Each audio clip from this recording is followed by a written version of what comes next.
So who controls the money at your house? You know, in some houses, wives fully manage the household money. Others, the husbands do because they trust each other. They're both competent and capable. In some households, both spouses work. In others, just one works and the other manages the household responsibilities. But in a healthy marriage, both people are equal contributors, whether it's through income, caring for children, maintaining the home, cooking, or other necessary household responsibilities. They mutually make decisions on how to divide those responsibilities in their marriage and in their household.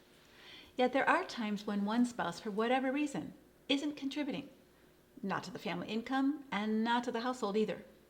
Now, if this is your husband, does he still have the right to call the shots or make the decisions when it comes to the family finances?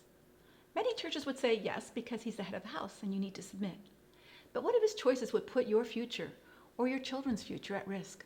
What if he has a history of deception or gambling or being untrustworthy with money? Are you supposed to somehow ignore that in the name of submission? I don't think so. The problem here is not an issue of control, but of responsibility. Galatians 6:5 says that each one should carry their own load.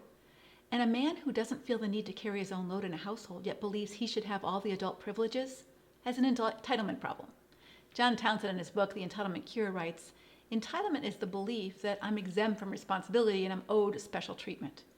When you live with an entitled man, it's easy to begin functioning as his mother. You begin enabling him to behave as one of the kids, but eventually you become the scolding parent, resenting him because you're sick and tired of carrying the load for both of you. To love him well at this point is not to continue enabling his entitled mindset. Loving him well is inviting him to grow up. And growing up is going to require some tough love. You must have a calm but firm conversation on his lack of contribution and responsibility. Here's how this conversation might go. When we got married, I thought we were going to partner through life. And I understand you've had a hard time keeping a job, but it's not okay with me that you aren't helping at home or working toward our well-being as a couple and as a family.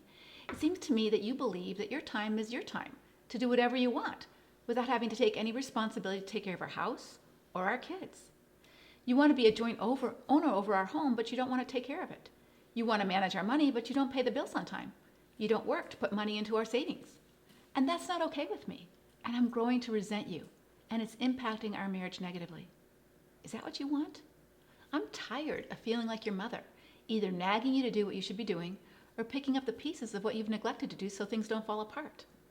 I'm not okay with you thinking that you're in charge of our finances and not allowing me to have a say if you aren't willing to contribute. Now, I don't know if your husband will change and grow up, but if you want to get out of this cycle, you need to make some changes. And you can start by having this tough conversation. Until next time, God bless.